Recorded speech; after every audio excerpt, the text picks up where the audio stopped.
Scripture, Deuteronomy 13:15. Thou shalt surely smite the inhabitants of that city with the edge of the sword, destroying it utterly, and all that is therein, and the cattle thereof, with the edge of the sword. Calvin's commentary, Thou shalt surely smite.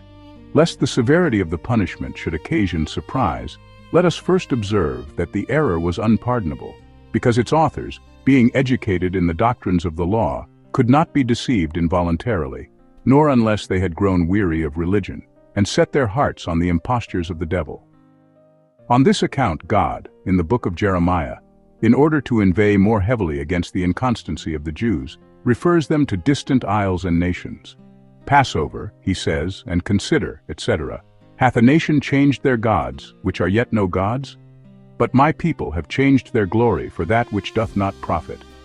Be astonished, O ye heavens, at this, etc. Jeremiah 2:10.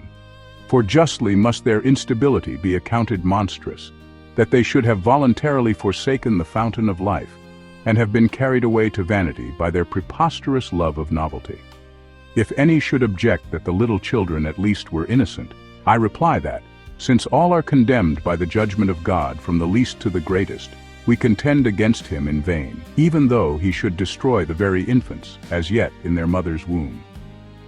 When Sodom and the neighboring cities were swallowed up, we doubt not but that in the mighty multitude many infants and pregnant women also perished.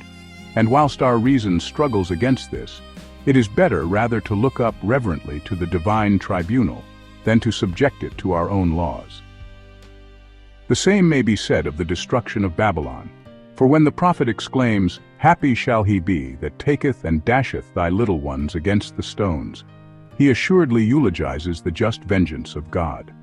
Psalms 137:9. So also in this passage, if it does not appear to us agreeable to reason that the whole race of evildoers should be exterminated, let us understand that God is defrauded of his rights, whensoever we measure his infinite greatness, which the angels themselves admiringly adore, by our own feelings. Although we must recollect that God would never have suffered any infants to be destroyed, except those which he had already reprobated and condemned to eternal death.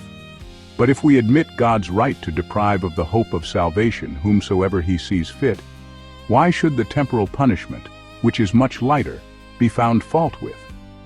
Rather, let us learn from the severity of this law.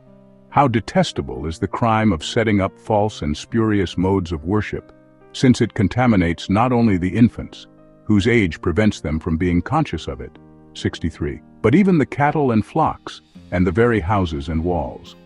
For he proceeds immediately afterwards to say,